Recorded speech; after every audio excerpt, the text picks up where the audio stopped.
Hello retro fans, please subscribe to the channel, like and share, be much appreciated. Anyway, now back on with the podcast.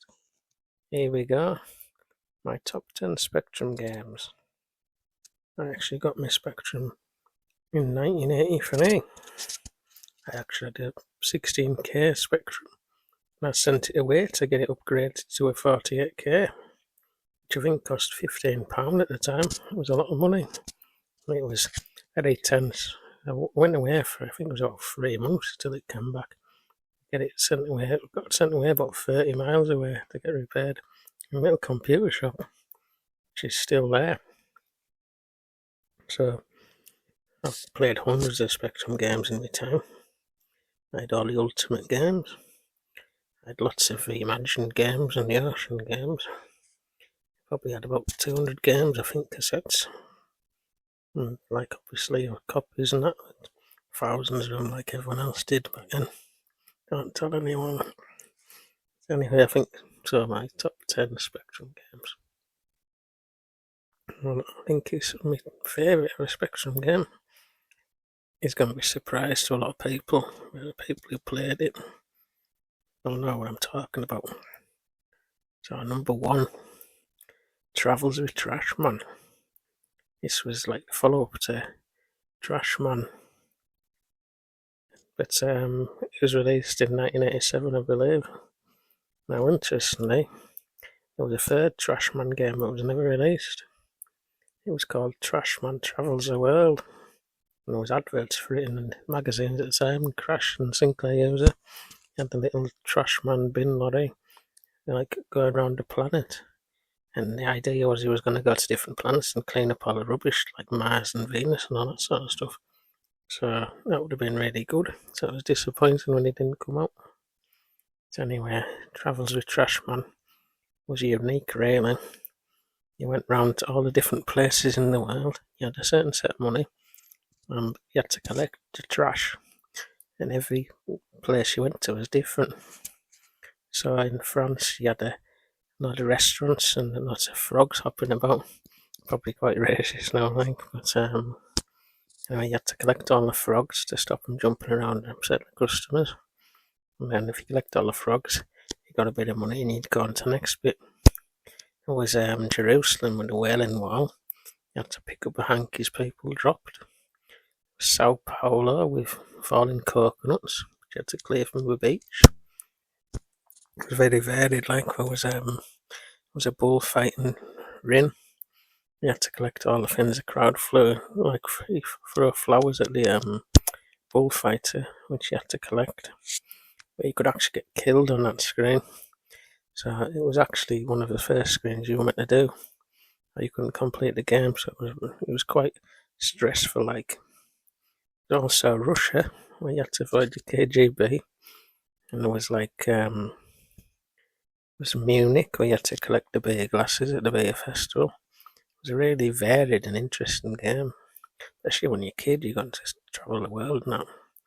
Anyway, it was just graphics were amazing, like, and it was just set right the gameplay and the playability made you keep coming back for more. So if you haven't played it, do yourself a favour and play it. Now, the original Trashman probably would have been in my top 10. That was a classic as well. I think it's too far back in the Spectrum history now. I think it's been bad. I can't really have 2 Trashman games. My second favourite game is a Spartan classic, Match Point. Match Point was a tennis game on the Spectrum. You had 2 little stickman figures, and you could play a full match, or a set, or a couple of sets, and you could play against a computer. And you could play against your mates. It's like the actual dynamics of a ball and the way the players moved and hit the ball, and a number of different type of shots you could play. The actual speed. It's never been better, I don't think. It's probably the best tennis game that's ever been made. Even now. It was amazing, like, it's better than anything I've played on the Amiga and on the PlayStation.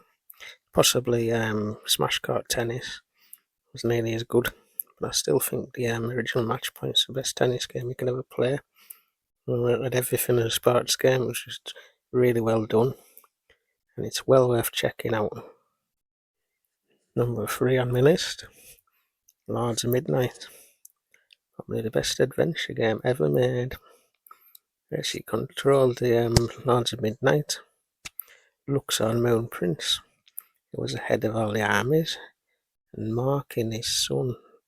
And what happened was the little planet, well, like Lord of the Rings, there was an area of a planet being taken over by the Ice Prince, who would put the land full of snow, and you had to go and defeat him and his armies to win the game. Oh, this was amazing at the time. Each screen had different views and that, and you could recruit all little characters as you went round the map. Like hundreds of little characters you could get the armies to do, or you could send them on special missions. You could only move certain amount in a day, and then you'd have to rest.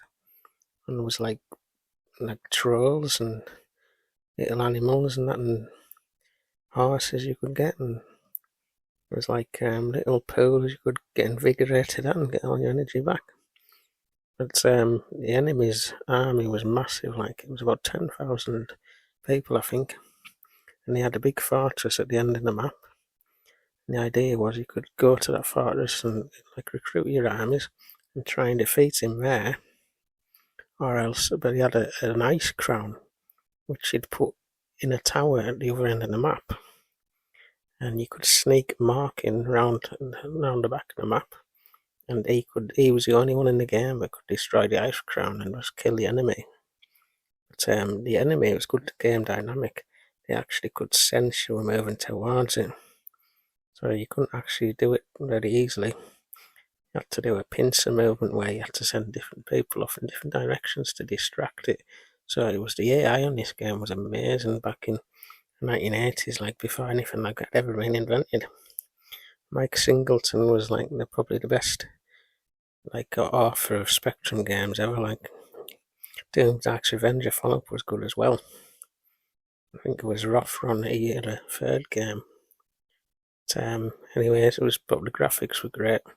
It was just like playing Lord of the Rings really when you were a kid. So I'd thoroughly recommend it. I beat it both ways actually. It took me ages. Like I got an army of about 12,000 men I think and defeated him. I also destroyed the crown another way as well. I won't tell you how it ends, but really good the end of it. Really happy memories playing that. I had a really good box and overlay on that as well. My fourth favourite game will be a surprise for you all as well, I think. Ultimate Player game, you knew it'd be on this list. But it isn't Night Law. It isn't Save Wolf. It isn't Underworld. No Jetpack. It isn't Transom. Or Cookie. My favourite Ultimate game, and one of my top 10 games, is actually Gunfight. Gunfight was a 3D isometric adventure where you had to round up cowboy villains and shoot them. And there was like 9 different ones. You had to go around a town trying to find them. And once you found them, you had to do a gunfight. It was really difficult. Like each enemy was like different and unique. It was real fun trying to spot them. When you seen them the first time, you got a real shock, like because you didn't expect them like at all. Like you were searching around the towns. It was the ultimate classic isometric viewpoint. It was a bit like Nightshade, but it had cowboys instead. But, it was really tense. You could go around for ages in this, and then they could actually shoot you before you realise, and you get into a gunfight, and you weren't ready for it. It was a great little game. My fifth game on the list is Bruce Lee. I think this is probably the best platformer, like martial arts game that's ever been made. It was quite successful for formats as well. I believe the Commodore 64 was meant to be better than the Spectrum, but I didn't really like it really. I didn't like the colour schemes. I never really played the Commodore 64, and I can imagine the music was a lot better. The graphics were great on the Spectrum, and you could actually, money mates could take control of the enemies on the screen and try and beat you up, and try and put you off beating the game. Like, but each screen was unique, and you had to collect the stars to complete the game. And then, like, you had to go up and down like lifts and stuff, and avoid spikes on the floor and arrows and stuff. So all the time, the enemies would come and try and hit you and put you into obstacles and stuff. So it was quite challenging. It was a game that you could actually complete. It only had about 24 screens or something. I actually completed it quite easily, I think. But it did have a unique look, and the music was excellent. Like, it was one of the best theme tunes on the Spectrum, I think. So I think that's one of my top games as well. You probably know it, Master. You. If you don't, go and play it. It's probably an absolute classic platform game. Another game on my list, number 6, Match Day 2. Now I could quite easily put Match Day 1 on this. I don't think Match Day 3 was any good compared to Match Day 2. For some reason it wasn't as good. It's like Match Day was just as good now, but it was slightly less advanced. You could have different power shots on Match Day 2. I think it was easy to get in position to do like classic goals and stuff. Whereas Match Day 1, you could sort of cheat and walk into the goal, really. But, it was more advanced. The graphics were slightly better in Match Day 2 as well. The dynamics were amazing for back in the time.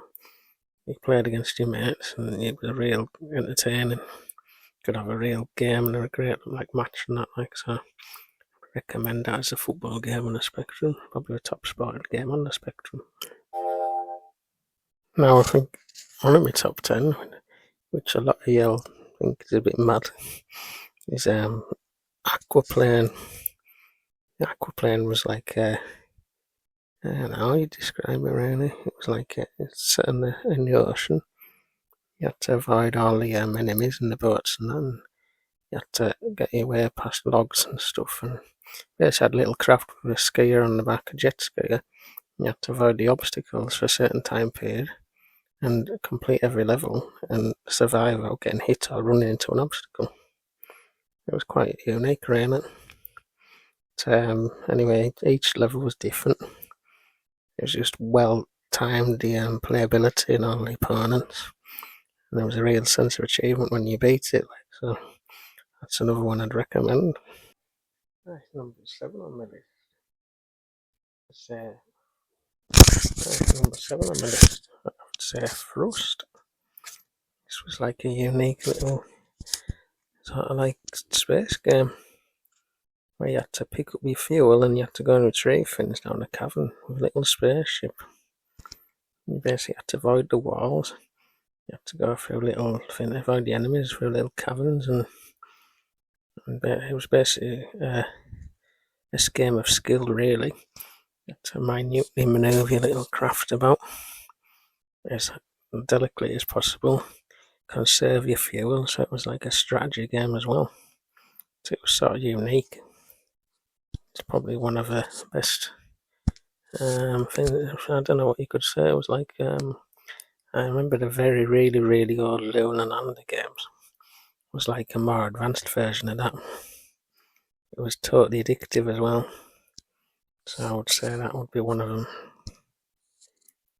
Number 8. Now, I really enjoyed Turmoil. Now, you don't hear that much now. It's basically a platform game. It's a bit like, let's say, a cross between Burger Time and Chucky Egg, really. Basically, each level you have to collect the oil and transport it towards your car, and so the car would fill the car up. And there was like enemies would stop you and jump on trampolines and all sorts to try and catch you. And you basically had to avoid them to get on the next screen. So it was really well thought out platform game. Dead addictive and that. And probably another one you should check out. Another Spartan one here, number 9. 180 by Mastertronic. Possibly the best darts game ever made. It's a really great little game. Play against computer opponents who get harder every time, and they're really quirky little characters. It's set in a pub. Anyway, you've got to obviously 180 you get, and it actually tells you when you've got 180. It's quite unique in the Spectrum. You've got all different opponents with different skills, like some are harder than others. You got the barmaid behind the bar, chucks a glass like behind you and that, and you get a little dog that runs along the bar, just the quirky little things. It was only $1.99 this game, and it's probably one of the best games ever made on the Spectrum. Certainly one of the best ever sporting games. It was quite hard to throw. The darts had a unique a control mechanism where the hand would wobble about the screen in diagonals, and you had to time it just right to throw your dart. So it was quite challenging. Quite easy for your mates to put you off when you were playing as well. So if you're looking for a multiplayer dart game on the Spectrum, couldn't go wrong with this one. That's my number 9. And probably my other one. There's quite a few I could have picked. So honourable mentions, I'd say Robin of the Wood. That could possibly be in my top 5, but I haven't put it in for some reason. World Series Baseball, really great little game. Thanatos, that was quite unique. Valhalla, that was good as well. And Turbo Spray, that was Grand Theft Auto before Grand Theft Auto, so you need to check that one out. Some really good arcade conversions like Bubble Bobble, Commando, Bomb Jack, which I nearly put in. That was definitely going to go in my top 10. But I've picked a game because it was sort of unique and it wasn't like anything else. It's probably been copied actually. It's probably inspiration for games like Echo Dolphin and things like that. You know what I'm talking about. Scuba Dive. The idea of Scuba Dive was you had a little diver and you had to collect pearls and gold and stuff under the water in more and more tricky caverns. You had a set amount of oxygen. You had to get back to a boat on time. You also had to avoid the sea life such as sharks and octopuses and things like that. Got progressively harder the bit more you did in the game. You had to collect pearls from clams when you opened the mouth, so it was quite hard. Because the clams would shut and you'd get trapped. Which that would lose a life, but it's just a unique, relaxing game. Set underwater. And let you as a kid, you went into an environment you had nothing to do with, and like a real adventure going underwater and discovering the sea life and things like that. So there you go, that's my top 10 Spectrum games. I know there's a lot I missed out. You probably have to do a top 10 of different games. There's stuff like School Days and Dynamite Dan, and Night Law and all sorts. You could have put in probably about 50 games you could have put in your top 10. If you'd put them in, nobody would have complained. So anyway, let us know what you think. See you next time, Rat Rat Fan.